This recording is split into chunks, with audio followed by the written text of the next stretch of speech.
Hi everybody.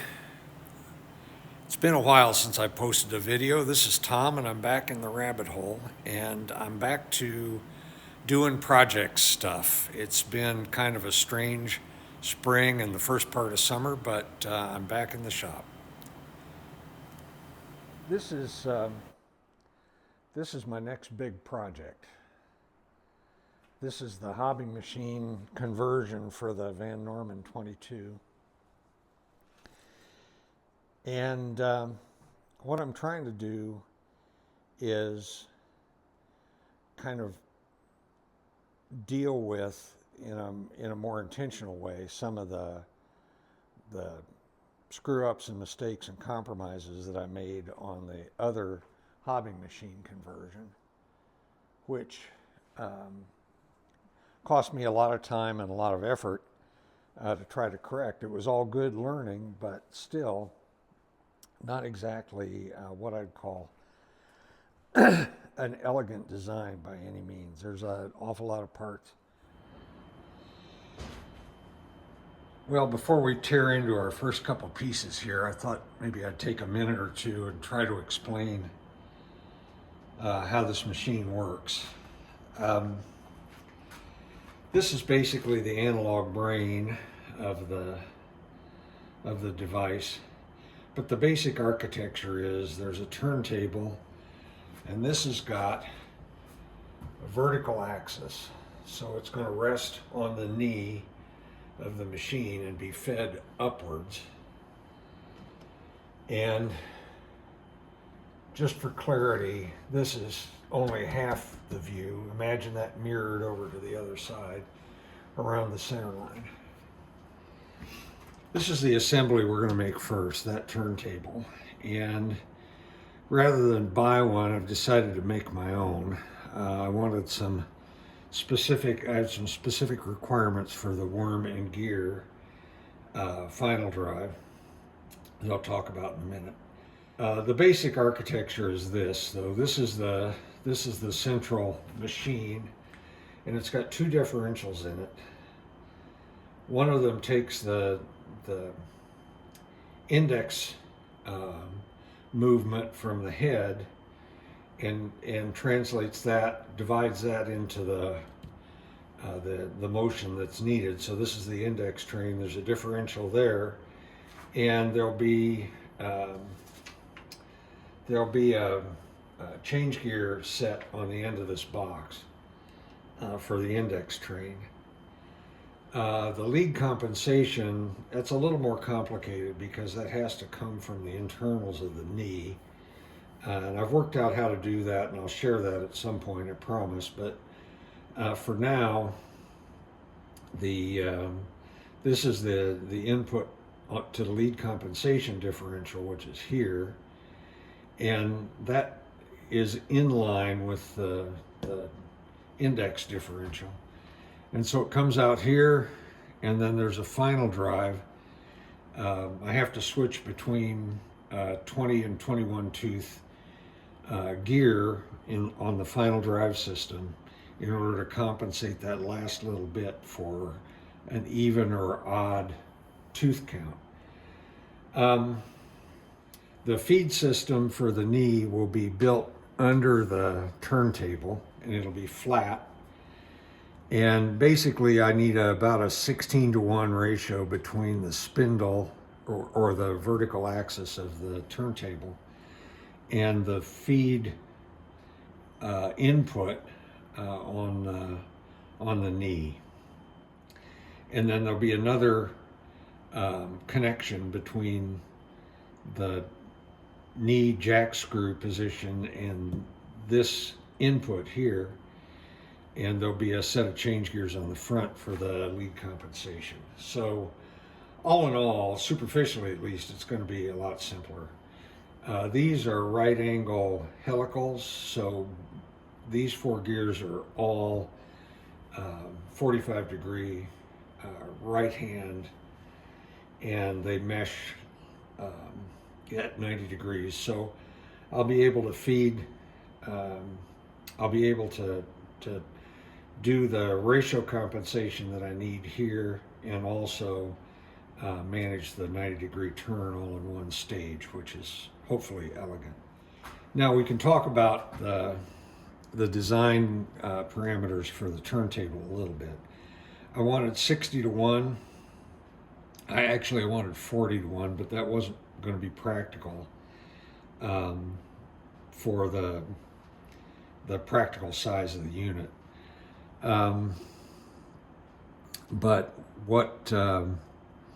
So I settled on 60 to 1. It's halfway in between typical rotary table and typical dividing head. One's at 40 to 1, one's at 90 to 1. And so it'll be a worm and gear arrangement. This shaft carries the worm. The gear is mounted to the bottom of the turntable, and I'll get into that more when we start working on those pieces. But I've got a commercially available turntable that I cabbaged off of a Camco indexer that's got the right general geometry, and it also came with oil seals and a large diameter precision bearing at the top. So the worm gear attaches at the bottom. There's a support bearing at the bottom as well that I'm going to have to fit. And one of the criteria here is that I want to be able to run this submerged in oil. So this whole turntable assembly is going to be submerged in oil. And I also need to be able to drive the feed mechanism from the turntable itself. So there's a flange and a spindle that drops down with gears hobbed onto the end of it that will drive the feed system. The part we're going to make today is this worm shaft component. So it's a 10 dp worm.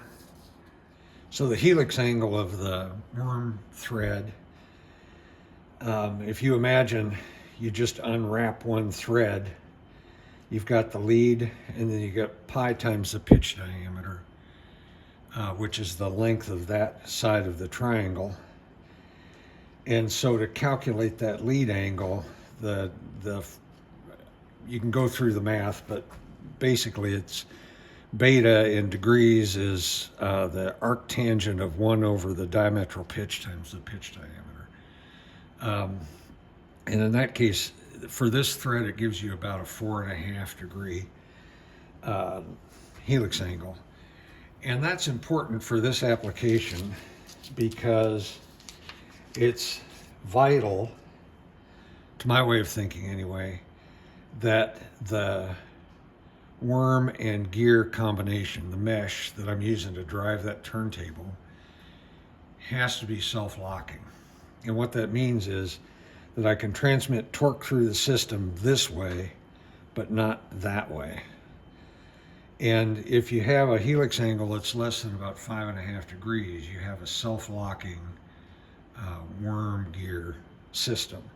And so what that means is that no matter what I'm doing to the gear blank up there, the poor unsuspecting gear blank, any torque that results from that can't be passed back through this way. It can only go from this end of the machine to the vertical axis.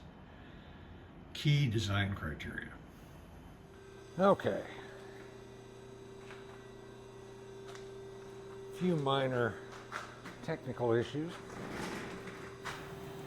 By which I mean, I spent all day yesterday making one very successfully that just happened to be the wrong diameter. Oh well. So, practice makes perfect, as they say.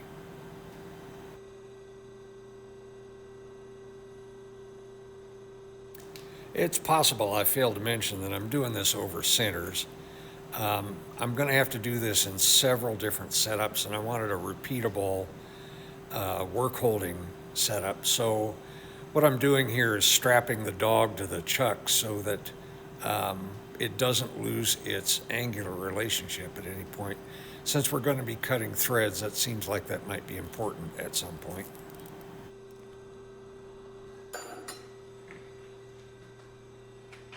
Okay.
That's the OD size for the screw.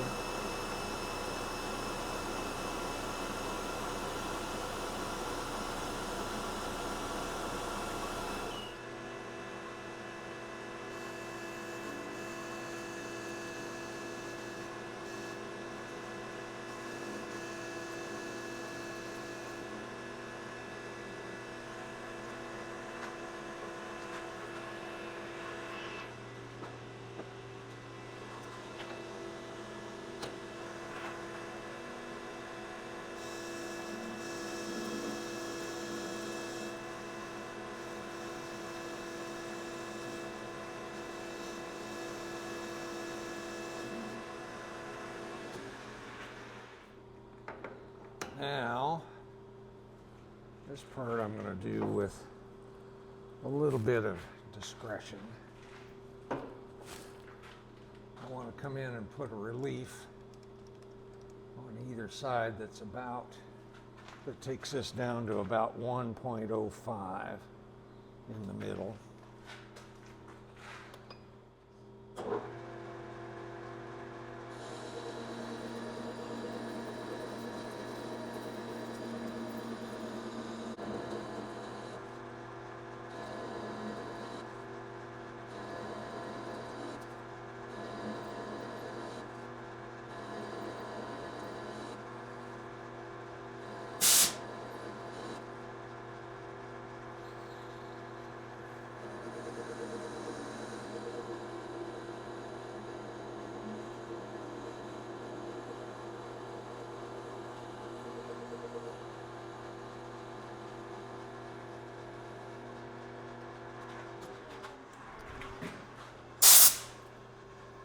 Well, that doesn't look too bad.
Probably not too bad right there.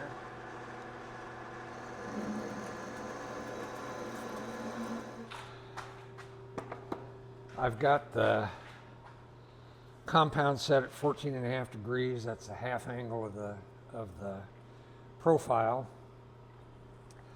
So I'm going to be compounding in at that angle.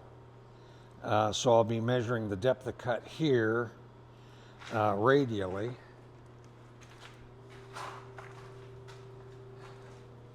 This is the tool that I'm going to use. I made this out of a piece of 01. It's ground to the right profile and hardened. And I used this yesterday. It worked really well. I honed it. Didn't really get dull doing that, but honed it anyway. And it's set at approximately 4.5 degrees, which is the helix angle for this particular profile. Get the dials set up. I've already got the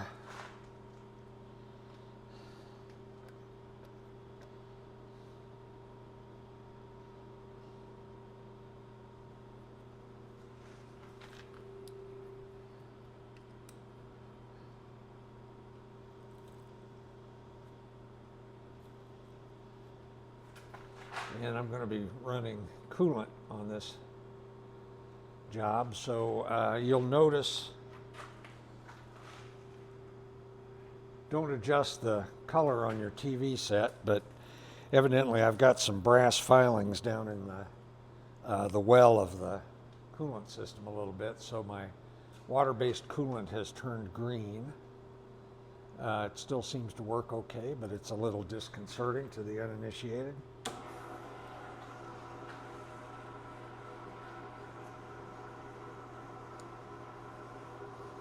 There you go.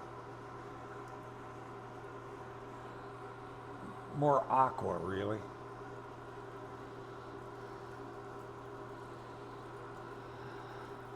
Okay, this will be a 5, let's see, HBT3V, 70 RPM. And once I drop the hammer on the half nut, I'm going to keep it engaged until the job is done.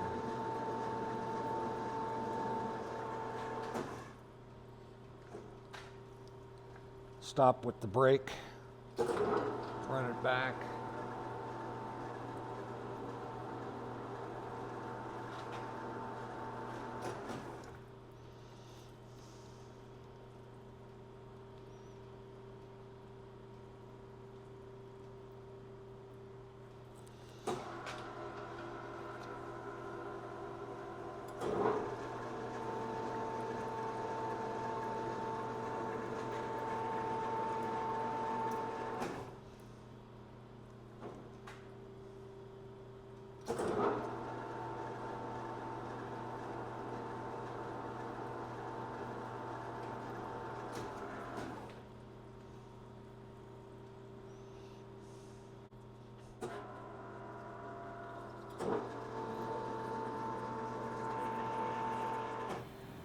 Just a quick note for anyone who's interested. You might notice that I'm locking the compound slide for each pass.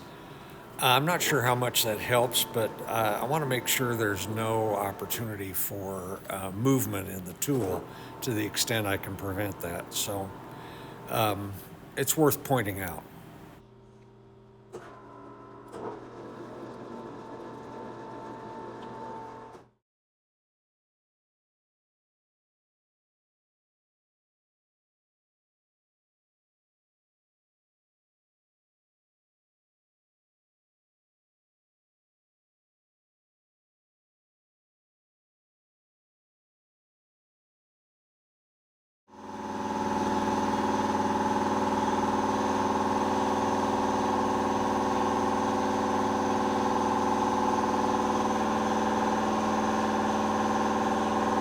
Greasy thumbs up.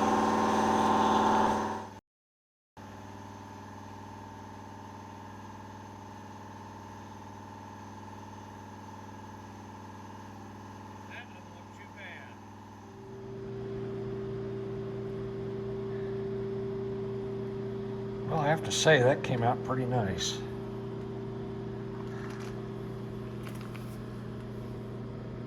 Surface finish is really decent. A little bit of chatter right there on the exit, probably on the entry side too. That seems to be pretty typical, but once the tooth's fully formed, the tool seemed to cut in a very nice way.